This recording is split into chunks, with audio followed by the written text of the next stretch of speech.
Hey, sorry.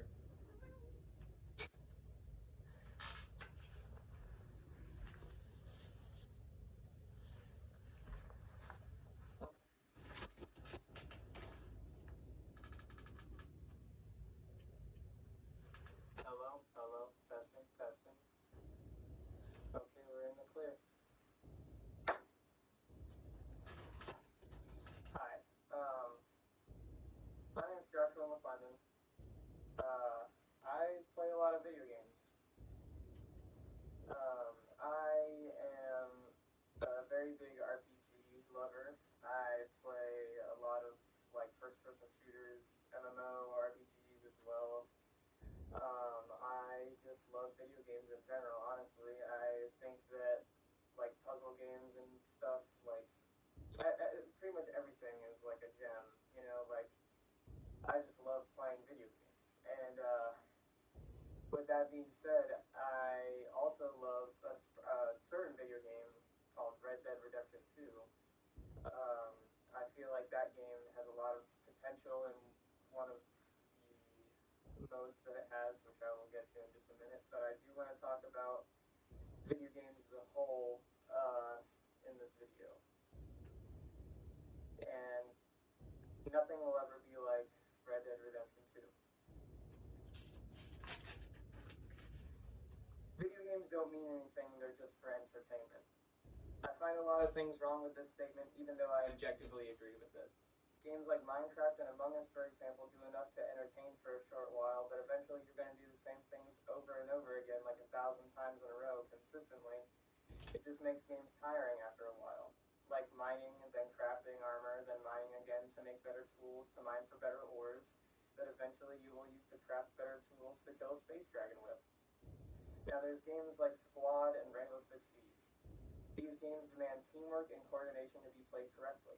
You're going to see real players coming together with an objective that they want to get done. They're going to talk in real-time voice chat. They're going to find the most effective way to win, and they're going to try the hardest they can to stay alive. People will sweat and call you gay. I mean, all sorts of things will happen online, but these games have an issue. The same maps, guns, equipment, vehicles, and more are used over and over again, and people figure out the best way to use and or abuse these map guns or what have you, and most times the games become unplayable. Developers constantly have to update and fix bugs as well as glitches that may make the game unfair or, again, unplayable. But these games are for enjoyment, entertainment, keeping you occupied for a couple hours before or after your 9 to 5. They don't really mean anything. But then there's Red Dead Redemption 2. Rockstar Games made personally, in my opinion, the best game to ever drop on consoles. They made a living, breathing world that reacts to how you individually play. They made smooth riding mechanics, shooting mechanics, and it's so satisfying to be a cowboy in this game, in my opinion, by the way. Most people say that the riding mechanics and shooting mechanics are really off, but I like them.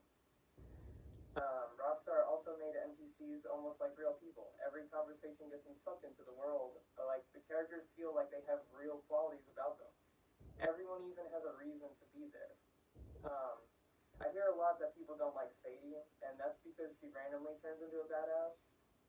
But honestly, it seems like she's always been a badass, and it totally fits. Like, she used to work on a farm with her husband, the one that burned down in the prologue, and she shared the work with her husband, as she stated. And she's not just some girl, she's like a badass. I think that Rockstar justified all of the characters, gave them reasons to be there, and just made this really realistic, understandably, they just made a realistic world, and all the characters are understandable, basically. And speaking of, I love John, Charles, Javier, Bill, Dutch. I really love Dutch. And Micah. Oh, Micah. I've never wanted to cripple a man and maim him publicly, but Micah is now the one and only antagonist in any story that I genuinely find hatred for. I think of all the things he did to the gang, how he treated Jack, how he betrayed us, how he's a racist, drunk son of a bitch, and I will never forgive him for Arthur Morgan, the best protagonist in any story. Personally, Arthur is my favorite part about Red Dead. He's a badass, an outlaw running from the only life he knows how to live. He'll kill people, rob them, he will even beat a sick man to death for just a few bucks. He's robbed trains, banks, trolley stations. He's stolen horses, guns, and moonshine. He lost his son and his girl. He buried them both. I mean, come on, this guy is just a mean dude. He also watched his father die, which was pretty cool. I think that's cool. But then he gets sick. He gets tuberculosis, a sickness that cannot be reversed once gone too far, especially back in the old days. Like, there was absolutely no way that you could get better. And Arthur isn't himself anymore. He doesn't feel good. He's getting weaker by the day. He looks like a damn vampire. I mean, he realizes that his time on Earth is near up, and he's afraid. And understandably so. He has a conversation that changes his depressing views on life, and he tells Sister Calderon, a nun, that he's afraid of death. Arthur tells her about his condition. He spills the beans, and the scene becomes overwhelmingly emotional. I mean, just the look on his face when he says he's dying and comes to terms with his fate, you can feel deep down how scared you'd be too if you were in his shoes. But Sister has some wisdom. And I believe this right here is where we truly see Arthur Morgan become the hero of the story. Sister Calderon tells Arthur to do a loving act and take a gamble that love exists. So Arthur does. He finds the Downs family and gives them money, trying to do what was so right for a person he so terribly wronged. He teaches a lonely, recently widowed girl how to hunt and defend herself from the wild. He changes based on morals. He chooses based on morals, even. What to do and who to trust? What about the gang? What about loyalty? Be loyal to what matters, is what he said. He finally sees that he's been led astray by a man too worried about loyalty, too worried about saving his own skin. Arthur finally sees that he must be the change that he wants to see in this world, and that's why this game matters so much. There's a lesson. There's a moral to the story, which most stories don't have anymore. Unrighteous actions cause pain, whether it be to yourself or others, but it's how you realize and redeem yourself that shows who you truly are. Arthur Morgan changes from being a criminal to becoming a man who understands his duty to do good by people. Rockstar Games wrote a beautiful story with a lesson and a message hidden behind it, and games like these are why video games should be experienced. No matter how many times I replay this game, I cry, I laugh, I get angry, happy, emotional. Hell, this game makes me care about some of the characters more than I do real people. This game is 100 out of 100 story-wise. Can't talk about it enough. I just wish they put some time into Red Dead Online.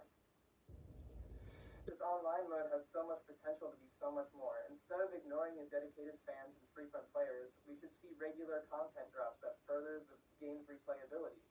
More modes, fun ones, I mean, what if people could start games that have substantial amounts of people in them, start a match-made game mode where you and 9 other gang members ambush another person's supply runs?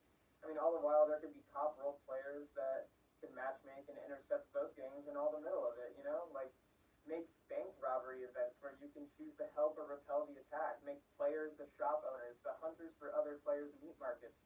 Maybe people could steal moonshine from the moonshine bars that are player-owned. Basically, much more player interaction. Make roles free so everyone can experience content they already rightfully paid for.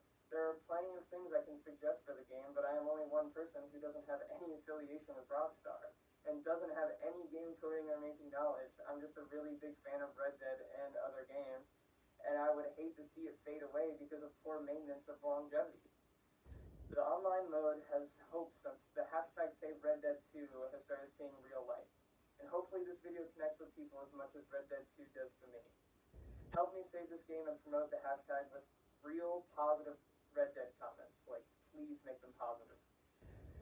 Maybe we can be the change in Red Dead Rockstar needs to see in their beautiful world like Arthur Morgan was to his. Thank you. That's all.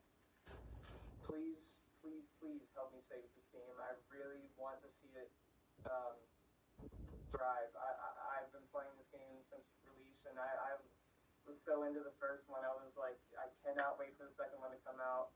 I played the story. It was so beautiful. I just fell in love with everything that the story had to offer, and then the online mode just disappointed me so much. And I love Rockstar. I think that they are one of the best game developer companies out there, and I just really wish that they would put some more time